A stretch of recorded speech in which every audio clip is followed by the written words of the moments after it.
Hello my viewers, कैसे हो आप लोग। आप सभी को मैं हिमांशु मेरा YouTube channel facts talk FT में स्वागत है।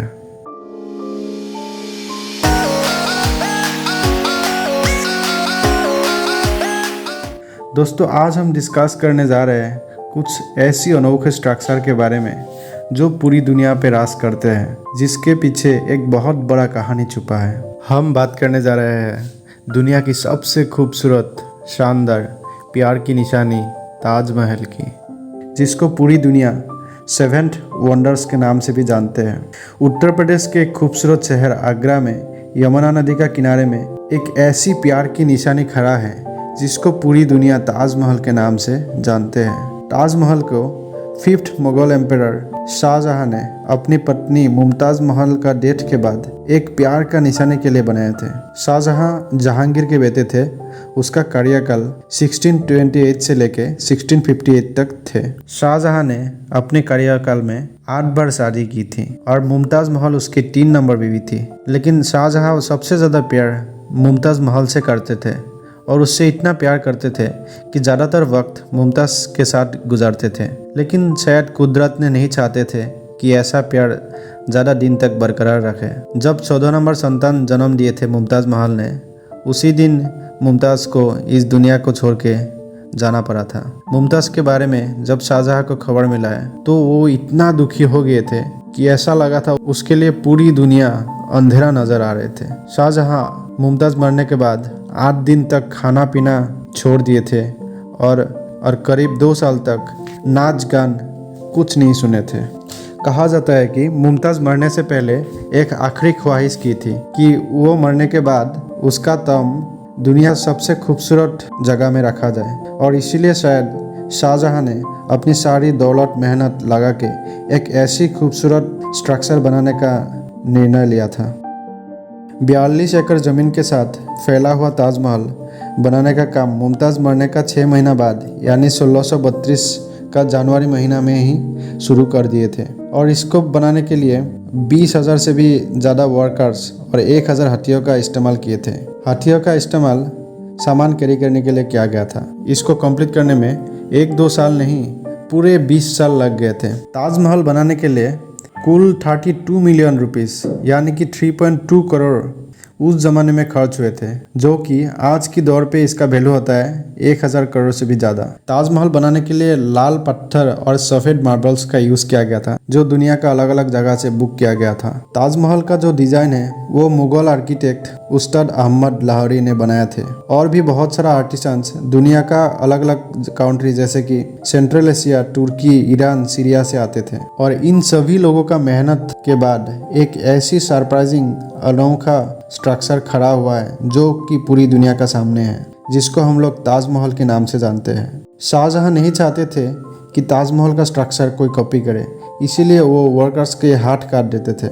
लेकिन इसका कोई प्रूफ नहीं है, इसलिए इसको रिमर्स कहा जाता है। ताजमहल में जो सफ़ेद मार्बल्स का यूज़ किया गया था, शायद उसका वजह से ताजमहल का कलर दिन का अलग अलग टाइम पे अलग अलग दिखता है। सनराइज और सनसेट का समय ताजमहल को थोड़ा पीला दिखता है, और जब शाम होता है वो धीरे धीरे ब्लूइश होने लगता है, और दोपहर को ऐसा लगता है कि नीला आसमान का नीचे हीरा चमक रहा है। और चांदनी रात को जो ताजमहल का व्यू दिखता है इतना आकर्षणीय है कि शायद अब देखने से देखते ही रह जाओगे। शायद इसीलिए इसको वर्ल्ड का टॉप 7 वंडर्स का लिस्ट में प्लेस किया है।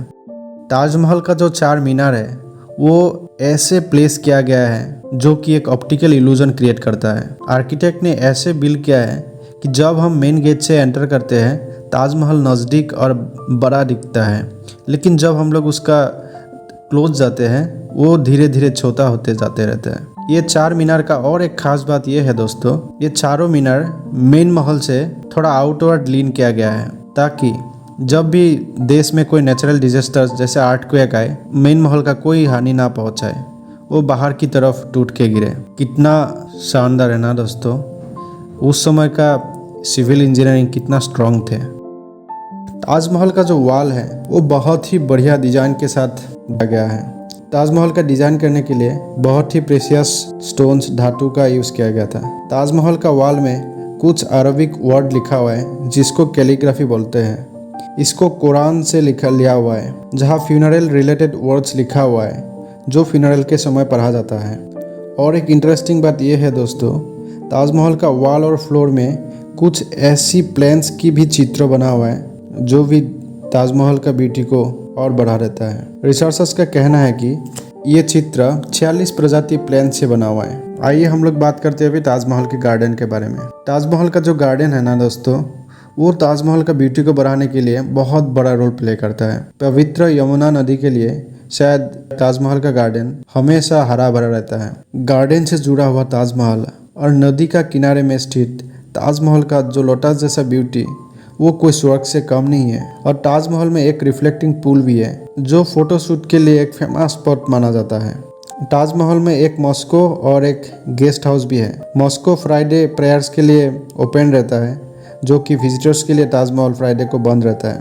और एक इंटरेस्टिंग बात यह है दोस्तों, इंडिया में पोल्यूशन लेवल दिन बर दिन बढ़ते जा रहा है। स्पेशली आगरा में पोल्यूशन लेवल इतना हाई है, वहाँ का पोल्यूशन के लिए ताजमहल का व्हाइट मार्बल्स पीला पड़ गया है। ये पीलापन हटाने के लिए और ताजमहल का ब्यूटी को बरकरार रखने के लिए एक ट्रीटमेंट किया जाता है, जिसको माड पैक ट्रीटमेंट बोला जाता है। ताजमहल का स्ट्रक्चर में धीरे धीरे क्रैक आने लग रहा है ग्राउंड वाटर का कमी का वजह से। ताजमहल का जो बेस है वो कुछ ऐसी मटेरियल से बना हुआ है जो शायद यमुना नदी के पानी के बिना नहीं रह पाते। यमुना नदी का पानी के लिए ताजमहल का स्ट्रक्चर अभी भी मजबूत है। रिसर्चर्स का कहना है कि अगर यमुना नदी का पानी सूख गया तो ये पूरी ताजमहल कभी भी टूट सकता है। बांग्लादेश में ताजमहल का एक रेप्लिका बना हुआ है, जो कि एक बांग्लादेशी फिल्म मेकर ने 2008 को बनाए थे, ताकि वहाँ का लोग ताजमहल का ब्यूटी देख सके बिना इंडिया विजिट करके। इसको बनाने के लिए 5 साल लग गए थे और 56 मिलियन US$, यानी कि 448 करोड़ खर्च हुए थे।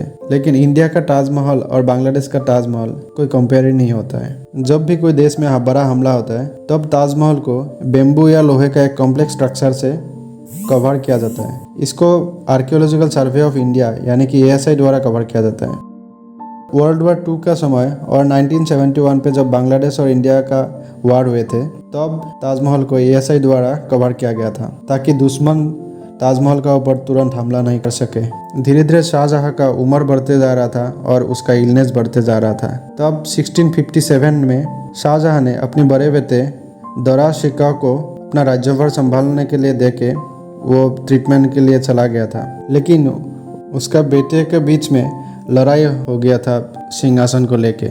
उसके बाद शाहजहाँ का 3 नंबर बेटा औरंगजेब ने जीत हासिल की थी और वो 1658 में 6th मुगल एम्परर बन गया था। जब शाहजहाँ 1658 पे अपना ट्रीटमेंट कंप्लीट करके आया है, उसके बाद उसको आगरा जेल में एक कमरा में बंद करके रख दिए थे। शाहजहाँ को एक ऐसा कमरा दिए थे जहाँ से वो अपना प्यार का निशानी ताजमहल को हमेशा हमेशा के लिए देख सके। लेकिन एक दिन यानी कि 1666 में शाहजहाँ को भी इस दुनिया को अलविदा कहना पड़ा था। और शाहजहाँ मरने के बाद शाहजहाँ का बॉडी को भी मुमताज़ महल के साथ रहने को मौका मिला। ताजमहल में मुमताज़ और शाहजहाँ दोनों का टॉम रखा हुआ है। ताजमहल घूमने के लिए अच्छा समय विंटर यानी कि नवंबर से फरवरी अच्छा टाइम होता है। सुबह 6 बजे से लेकर शाम 7 बजे तक ताजमहल खुला रहता है। सनराइज या सनसेट का समय ताजमहल देखने के लिए अच्छा टाइम होता है। तो यही थी दोस्तों ताजमहल के बारे में कुछ इंटरेस्टिंग फैक्ट्स। कैसा लगा आप लोग को ये वीडियो